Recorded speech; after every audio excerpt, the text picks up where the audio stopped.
ക്രൈസ്തലോട് ദൈവനാമത്തിന് മാത്രം ഉണ്ടായിരിക്കട്ടെ. കടന്നു വന്നിരിക്കുന്ന എല്ലാവർക്കും യേശുക്രിസ്തുവിന്റെ നാമത്തിൽ സ്നേഹം നിലത്തെ അറിയിക്കുന്നു. ക്രൈസ്തലോട് ഞാൻ ഇന്നിവിടെ പറയാനായിട്ട് ആഗ്രഹിക്കുന്നത് നമ്മുടെ ആത്മീക വിടുതൽ എന്നുള്ളൊരു വിഷയത്തെ കുറിച്ചിട്ടാണ്. നമുക്കൊരു വാക്യം വായിക്കാം. മർക്കോസ് 5:25 വാക്യം. സമുദ്രമായിട്ട് രക്തസ്രാവമുള്ളവളായി പല വൈദ്യന്മാരാലും ഏറിയവന് സഹിച്ച് തനിക്കുള്ളതൊക്കെയും ചെലവഴിച്ചിട്ട് ഒട്ടും ഭേദം വരാതെ ഏറ്റവും പരവശയായി തീർന്നിരുന്ന ഒരു സ്ത്രീ യേശുവിന്റെ വർത്തമാനം കേട്ടു. അവന്റെ വസ്ത്രം മതി. നമുക്കെല്ലാവർക്കും അറിയുന്ന ഒരു ഭാഗം തന്നെയാണ് യേശു രക്തസ്രാവക്കാരി സ്ത്രീയെ സൗഖ്യമാക്കിയ ആയത്. ഇവിടെ പറയുന്നു ഏറിയ വർഷങ്ങളായിട്ട് രോഗിയായിരുന്ന ഒരു സ്ത്രീ എന്ന് വെച്ചാൽ 12 വർഷം എന്ന് പറയുന്നത് നമുക്കറിയാം വളരെയധികം വർഷങ്ങളായിട്ട് രോഗിയായിരുന്ന സ്ത്രീ തനിക്കുള്ളതെല്ലാം തന്നെ കൊണ്ട് കഴിയുന്നത് എല്ലാം ചെയ്തു എന്ന് വെച്ചാൽ തനിക്കുള്ളതെല്ലാം വിറ്റ് പലവിധ വൈദ്യന്മാരാൽ ചികിത്സിച്ചു. എന്നിട്ടൊന്നും എന്താ പറയുന്നു ഒട്ടും ഭേദം വന്നില്ലെന്ന് മാത്രമല്ല ആ സ്ത്രീ ഏറ്റവും പരവശയായി തീർന്നു. അങ്ങനെ ഇരിക്കുമ്പോഴാണ് ആ സ്ത്രീ യേശുവിനെ കുറിച്ച് കേൾക്കുന്നത്. യേശുവിനെ കണ്ടിട്ടില്ല, യേശു ചെയ്ത അത്ഭുതങ്ങളൊന്നും കണ്ടിട്ടില്ല, ജസ്റ്റ് യേശുവിനെ കുറിച്ച് കേട്ടു. നമ്മളാണെങ്കിൽ എന്ത് ചെയ്യും? നമ്മൾ വിചാരിക്കും എല്ലാതും പയറ്റി നോക്കുന്നത് അതുകൊണ്ടൊന്ന് പോയി പയറ്റി നോക്കാം എന്ന് നമ്മൾ വിചാരിക്കും. എന്നാൽ ഈ സ്ത്രീ തൊട്ടടുത്ത് എന്താണ് പറഞ്ഞത്? അടുത്തായിട്ട് അതെ, അവിടെ നമുക്ക് ആ സ്ത്രീയുടെ വിശ്വാസം എത്രമാത്രം, ആ വിശ്വാസത്തിൻ്റെ ആഴം നമുക്ക് മനസ്സിലാക്കാം. യേശുവിനെ കണ്ടിട്ടില്ല, യേശു ചെയ്ത അത്ഭുതങ്ങൾ കണ്ടിട്ടില്ല, പക്ഷെ യേശുവിനെ കുറിച്ച് കേട്ട ആ സ്ത്രീ തൊട്ടടുത്തായിട്ട് പറയുന്നു, അവൻ്റെ വസ്ത്രമെങ്കിലും തൊട്ടാൽ ഞാൻ രക്ഷപ്പെടും. എത്രമാത്രം ആഴമേറിയ വിശ്വാസത്തോട് കൂടിയിട്ടാണ് ആ സ്ത്രീ അങ്ങനെ ഒരു തീരുമാനം പറഞ്ഞത്. എന്ന് വെച്ചാൽ ഞാൻ രക്ഷപ്പെടുമോ എന്ന് നോക്കാമെന്നല്ല, തീർച്ചയായും വിശ്വാസത്തോടു കൂടി പറയാണ് ഞാൻ രക്ഷപ്പെടും. അതും യേശുവിനെ കണ്ട് പ്രാർത്ഥിച്ചല്ല, യേശുവിൻ്റെ വസ്ത്രത്തിൽ തൊട്ടാൽ ഞാൻ രക്ഷപ്പെടും. അങ്ങനെ ആ സ്ത്രീ പരവശയായിരുന്ന ആ സ്ത്രീ തിക്കി പുരുഷാരത്തിൻ്റെ ഇടയിലൂടെ പോവുകയാണ്. വളരെ ക്ഷീണിതയായ സ്ത്രീ അത്രയും വലിയൊരു ഹോപ്പ് ആ സ്ത്രീക്ക് ഉള്ളത് കൊണ്ടാണ് തിക്കി പുരുഷാരത്തിൻ്റെ ഇടയിൽ കൂടി പോയി യേശുവിൻ്റെ വസ്ത്രത്തിൻ്റെ തൊങ്ങൽ തൊടുവാനായിട്ട് പോകുന്നത്. അപ്പം അത്രയും പ്രതീക്ഷയോടുകൂടി പോകുന്ന സ്ത്രീ അവിടെ പോവുകയും യേശുവിൻ്റെ വസ്ത്രത്തിൽ തൊടുകയും യേശുവിൻ്റെ വസ്ത്രത്തിൽ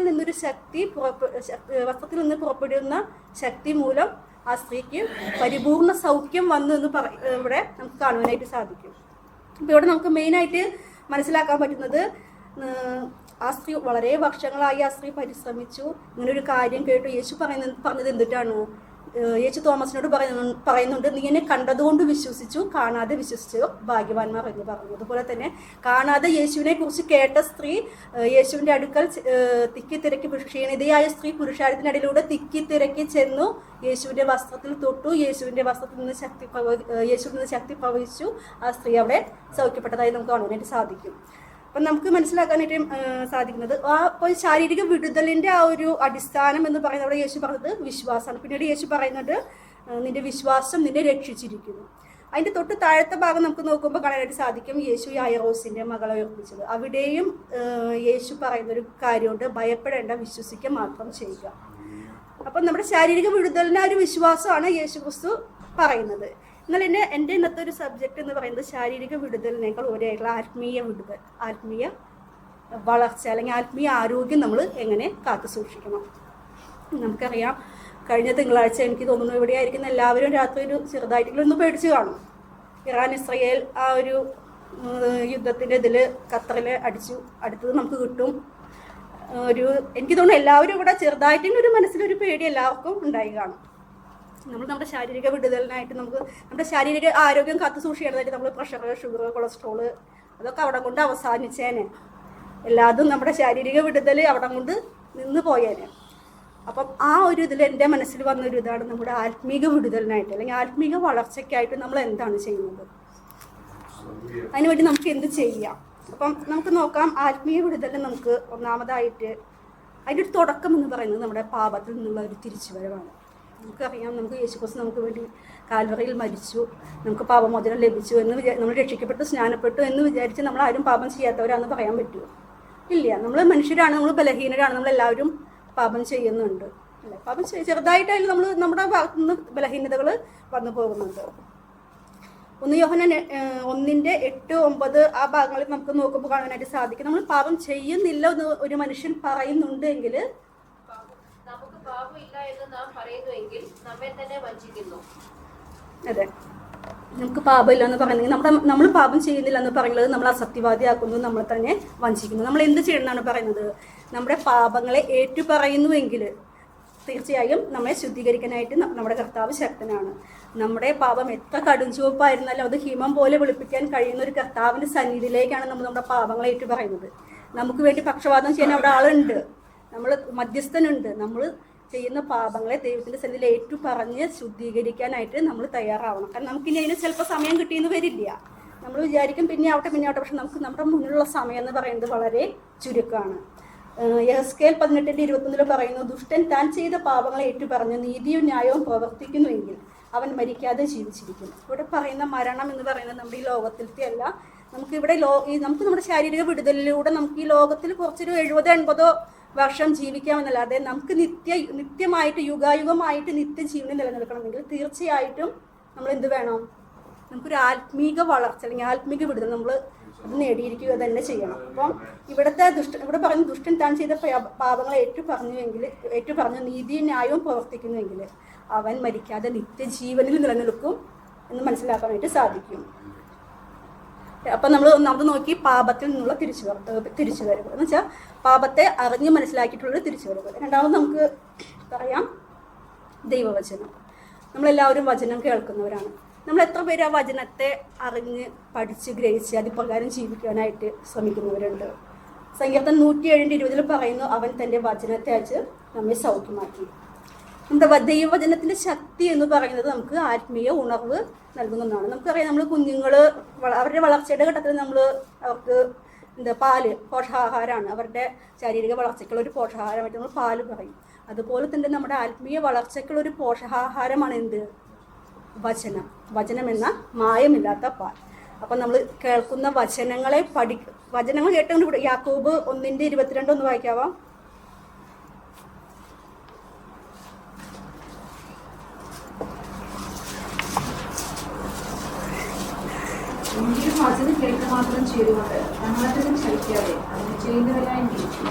അതെ, അവിടെ പറയുന്നു നമ്മൾ കേൾക്കുന്ന വചനം നമ്മൾ കേട്ടു കഴിഞ്ഞു പോയി. ചിലപ്പോൾ ഞാനും എന്നെ കൂട്ടിയിട്ടാണ് ഞാൻ പറയുന്നത്. നമ്മൾ കേൾക്കുന്നു, ഒരു ചെവിയോടെ കേൾക്കുന്നു, മറ്റു ചെവിയോടെ വിടുന്നു, അങ്ങനെയല്ല.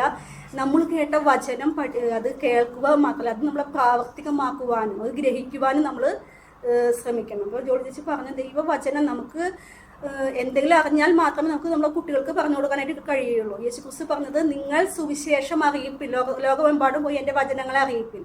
നമുക്ക് എന്തെങ്കിലും അറിഞ്ഞാലേ നമുക്ക് മറ്റുള്ളവരോട് പറഞ്ഞു കൊടുക്കാനായിട്ട് കഴിയുള്ളൂ. അപ്പോൾ വചനത്തെ അറിയുവാൻ തക്കണം. വചനം എന്ന് പറയുന്നത് മൂർച്ചയേറിയ വാളെന്നാണ് നമ്മുടെ ബൈബിൾ പറയുന്നത്. അപ്പോൾ വചനത്തെ പഠിച്ച് ഗ്രഹിച്ച് അതിപ്രകാരം ജീവിക്കുന്നെങ്കിൽ തീർച്ചയായും ക്രിസ്തുവിൻ്റെ പാതയിലൂടെയാണ് ജീവിക്കുന്നതെന്ന് നമുക്ക് മനസ്സിലാക്കുവാനായിട്ട് സാധിക്കും. അപ്പോൾ നമ്മൾ രണ്ട് കാര്യം നോക്കി, ഒന്ന് പാപത്തിൽ നിന്നുള്ള തിരിച്ചുവരവ്, രണ്ട് ദൈവവചനം. മൂന്നാമത് നമുക്ക് പറയാം പരിശുദ്ധാത്മാവിൻ്റെ നിറവ്. നമ്മുടെ ആത്മീയ ജീവിതത്തിൻ്റെ ഒരു പുനരുദ്ധാരണമാണ് പരിശുദ്ധാത്മാവിൻ്റെ നിറവ്. യേശുക്രിസ്തു പറഞ്ഞത് എന്താ? പിതാവ് എൻ്റെ നാമത്തിൽ പരിശുദ്ധാത്മാവ് എന്ന കാര്യസ്ഥനെ ഇവിടേക്ക് അയക്കും. അവൻ നിങ്ങൾക്ക് എന്നെക്കുറിച്ച് ഓർമ്മിപ്പിച്ചു തരുന്നതാണ് പറഞ്ഞത്. അപ്പോൾ ക്രിസ്തുവിൻ്റെ പാതയിലൂടെ നടക്കുവാനായിട്ട് നമുക്ക് ഏറ്റവും അത്യന്താപേക്ഷിതമായിട്ട് വേണ്ടൊന്നാണ് പരിശുദ്ധാത്മാവ്. പരിശുദ്ധാത്മാവ് പാവെന്ന പോൽ യേശുവിൻ്റെ മേൽ വന്ന് വസിച്ചു എന്ന് പറയുന്നു. അപ്പോൾ പരിശുദ്ധാത്മാവ് നമ്മിൽ വസിക്കുന്നു എങ്കിൽ തീർച്ചയായും ക്രിസ്തു നമ്മിൽ വസിക്കുന്നു എന്ന് തന്നെ നമുക്ക് പറയുവാനായിട്ട് സാധിക്കും. അപ്പോസ്തലനായ പൗലോസ് ഗലാത്യർക്ക് എഴുതിയ ലേഖനത്തിൽ പറഞ്ഞു, നിങ്ങൾ ആത്മാവിനെ അനുസരിച്ച് നടപ്പിൻ. അപ്പോൾ ആത്മാവിൻ്റെ ഫലങ്ങൾ നമ്മിൽ നിന്ന് പുറപ്പെട്ടുകൊണ്ടിരിക്കും. നമുക്കറിയാം ആത്മാവിൻ്റെ ഫലങ്ങൾ സ്നേഹം, സന്തോഷം, സമാധാനം, ദീർഘക്ഷമ, അങ്ങനെ കുറച്ച് കാര്യങ്ങൾ അവിടെ പറയുന്നുണ്ട്. അപ്പം അത് പുറപ്പെട്ടുകൊണ്ടേയിരിക്കും. അപ്പോൾ പരിശുദ്ധാത്മാവിൻ്റെ നിറവ് എന്ന് പറയുന്നത് നമ്മുടെ ആത്മീക ജീവിതത്തിൽ ആത്മീക വളർച്ചയ്ക്ക്, ആത്മീക ആരോഗ്യത്തിന് ഏറ്റവും അത്യന്താപേക്ഷിതമായിട്ടുള്ളൊരു ഘടകമാണ്. അവസാനമായിട്ട് നമുക്ക് പറയാം, അവസാനമല്ല, എനിക്ക് എൻ്റെ മനസ്സിൽ തോന്നിയ 4 കാര്യങ്ങളാണ് ഞാൻ പറഞ്ഞിരിക്കുന്നത്. പ്രാർത്ഥന എന്ന് പറഞ്ഞാൽ ദൈവവും നമ്മളും തമ്മിലുള്ള ഒരു ബന്ധത്തിൻ്റെ ഏറ്റവും അടിസ്ഥാനം, ഏറ്റവും നല്ലൊരു ഉപാധി എന്ന് വെച്ചാൽ ഏറ്റവും ആവശ്യമായി വേണ്ട ഒരു കാര്യമാണിത് പ്രാർത്ഥന. നമുക്കറിയാം, യേശുക്രിസ്തു തന്നെ നമുക്ക് മാതൃക കാണിച്ചു തന്നിട്ടാണ് പോയിരിക്കുന്നത്. പ്രാർത്ഥനയിലൂടെ പലയിടത്തും യേശുക്രിസ്തു സുവിശേഷത്തിലൂടെ ആയാലും നമുക്ക് ആ സുവിശേഷങ്ങൾ വായിക്കാൻ നമുക്ക് പറയാനായിട്ട് കാണുവാനായിട്ട് സാധിക്കും. അടുത്തു പോകാതെ എപ്പോഴും പ്രാർത്ഥിക്കണം എന്നുള്ളതിന് യേശു പറഞ്ഞ ഉപമ. നിങ്ങൾ പരീക്ഷയിലാക്കപ്പെടാതിരിക്കാൻ ഉണർന്നിരുന്ന് പ്രാർത്ഥിക്കുന്ന ശിഷ്യന്മാരോട് പറഞ്ഞു. കൂടാതെ തന്നെ നമുക്ക് മത്തായി സുവിശേഷം തുടങ്ങുമ്പോൾ തന്നെ കാണാനായിട്ട് സാധിക്കും, യേശു ശിഷ്യന്മാരെ പ്രാർത്ഥിക്കാനായിട്ട് പഠിപ്പിച്ചു. അപ്പോൾ യേശുക്രിസ്തു തന്നെ പ്രതിസന്ധിയുടെ പല ഘട്ടങ്ങളുടെ മുമ്പിലും പോയിരുന്ന് മുട്ടുകുത്തി പ്രാർത്ഥിച്ചതായിട്ട് നമുക്ക് പലയിടത്തും കാണുവാനായിട്ട് സാധിക്കും. അതുപോലെ തന്നെ യേശു തൻ്റെ അവസാന നിമിഷത്തിലും ആ നിലവിളിച്ച് പറഞ്ഞു, പിതാവേ, ഞാൻ എൻ്റെ ആത്മാവിനെ തൃക്കൈയിൽ ഏൽപ്പിക്കുന്നു. നിലവിളിച്ച് പറഞ്ഞു. നിലവിളിയുടെയും പ്രാർത്ഥനയുടെയും ഒരു മാതൃക യേശുക്രിസ്തു നമുക്ക് കറക്റ്റായിട്ട് കാണിച്ചു തന്നിട്ടാണ് പോയിരിക്കുന്നത്. അപ്പോൾ പ്രാർത്ഥന എന്നുള്ളത് അത്യന്താപേക്ഷിതമാണ് എന്ന് നമുക്ക് പറയാനായിട്ട് കഴിയും. കാരണം വ്യക്തമായ മാതൃക യേശുക്രിസ്തു നമുക്ക് കാണിച്ചു തന്നിട്ടുണ്ട്. പാസ്റ്റർ കഴിഞ്ഞ ചൊവ്വാഴ്ച ബൈബിൾ സ്റ്റഡിയുടെ സമയത്ത് പറഞ്ഞു, നമുക്ക് പ്രാർത്ഥിക്കുമ്പോൾ നമുക്ക് എപ്പോഴും വിശ്വസ്തയോടുകൂടി പ്രാർത്ഥിക്കാൻ അത് സാധ്യമായെന്ന് വരില്ല, അല്ലേ? നമ്മളൊരു ഭരണ വീട്ടിൽ പോകുമ്പോഴായാലും നമ്മൾ ആ വ്യക്തി എങ്ങനത്തെ ഒരു വ്യക്തിയാണെങ്കിലും ചിലപ്പോൾ നമ്മൾ നിത്യതയ്ക്ക് വേണ്ടി അപേക്ഷിച്ചൊക്കെ പ്രാർത്ഥിക്കേണ്ട അവസ്ഥകൾ വരും. പക്ഷേ ദൈവം നമ്മളിൽ നിന്ന് ആഗ്രഹിക്കുന്നത് വിശ്വസ്തയോട് കൂടിയിട്ടുള്ള പ്രാർത്ഥനയാണ്. അവിടെ യേശുക്രിസ്തു അവസാന നിമിഷത്തിൽ അതിശ്രദ്ധയോടുകൂടി പ്രാർത്ഥിച്ചു. വിശ്വസ്തമായ പ്രാർത്ഥനയാണ് ദൈവം നമ്മിൽ നിന്നും ആഗ്രഹിക്കുന്നത്. അപ്പോൾ കൊലോസ്യരിൽ പറയുന്നു, നിങ്ങൾ പ്രാർത്ഥനയിൽ ഉറ്റിരിപ്പിൻ, സ്തോത്രത്തോടെ കൂടി ജാഗരിപ്പിൻ എന്ന് പറയുമ്പോൾ ഉണർവോടുകൂടി പ്രാർത്ഥിപ്പിൻ എന്നാണ് നമുക്ക് മനസ്സിലാക്കാൻ സാധിക്കുന്നത്. പ്രാർത്ഥനയിൽ നമ്മൾ ഉറ്റിരിപ്പാനായിട്ട് പൗലോസ് നമ്മളെ ഓർമ്മിപ്പിക്കുന്നു. അപ്പോൾ പ്രാർത്ഥന എന്നുള്ളൊരു കാര്യം നമ്മുടെ ആത്മീയ വളർച്ചയ്ക്ക് അല്ലെങ്കിൽ ആത്മീയ ആരോഗ്യത്തിന് ഏറ്റവും ആവശ്യമായിട്ടുള്ളൊരു കാര്യമാണ്. അപ്പം എനിക്ക് മനസ്സിലായ കാര്യങ്ങളാണ് ഞാൻ പറഞ്ഞത്. നമ്മുടെ ആത്മീയ വിടുതലിന്, ആത്മീയ വളർച്ചയ്ക്ക് വേണ്ട 4 കാര്യങ്ങളാണ് പറഞ്ഞത്. ഒന്ന്, പാപത്തിൽ നിന്നുള്ള തിരിച്ചു വരവ്. നമ്മൾ നമ്മുടെ കർത്താവിനോട് നമ്മുടെ പാപങ്ങളെ ഏറ്റുപറഞ്ഞ് നമ്മൾ ശുദ്ധീകരിക്കപ്പെടണം. 2, വചനങ്ങളെ പഠിക്കണം. 3, പരിശുദ്ധാത്മാവിൻ്റെ നിറവ്. ഏറ്റവും അത്യാവശ്യമായിട്ടൊരു ഘടകമാണ് പരിശുദ്ധാത്മാവിൻ്റെ നിറവ്. പരിശുദ്ധാത്മാവ് നമ്മിൽ ഉണ്ട് എങ്കിൽ ക്രിസ്തു നമ്മിലുണ്ട്. പ്രാർത്ഥന ദൈവവുമായിട്ടുള്ള ബന്ധത്തിന് ഏറ്റവും നമ്മൾ കമ്മ്യൂണിക്കേഷൻ എന്ന് പറയുന്നത് വളരെ അത്യാവശ്യമായിട്ടൊരു ഘടകമാണ്, അല്ലേ? നമ്മൾ ഒരു വ്യക്തിയായിട്ട് നിന്ന് കൂടുതൽ കമ്മ്യൂണിക്കേറ്റ് ചെയ്യുമ്പോൾ നമ്മൾ ആ വ്യക്തിയോട് കൂടുതൽ അടുക്കുന്നത് പോലെ തന്നെയാണ് പ്രാർത്ഥന, പ്രത്യേകിച്ച് പേഴ്സണൽ പ്രയർ.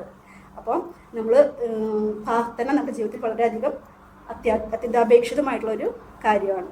നമ്മുടെ ശാരീരിക വിടുതൽ എന്ന് പറയുമ്പോൾ അത് നമുക്ക് ഇവിടെ കൊണ്ട് അവസാനിക്കുന്നത്. അതിലുപരിയായി നമ്മുടെ ആത്മിക വിടുതലിന് വേണ്ടിയിട്ട്, ആത്മിക ആരോഗ്യത്തിന് വേണ്ടിയിട്ട്, ആത്മിക ഫലം കായ്ക്കുന്നവരായിട്ട് നമുക്ക് തരുവാനായിട്ട് ശ്രമിക്കാം എന്ന് പറഞ്ഞുകൊണ്ട് ഞാൻ നിർത്തുന്നു. ഈ വചനങ്ങൾ ദൈവം നമ്മെ സഹായിക്കുമാറാകട്ടെ.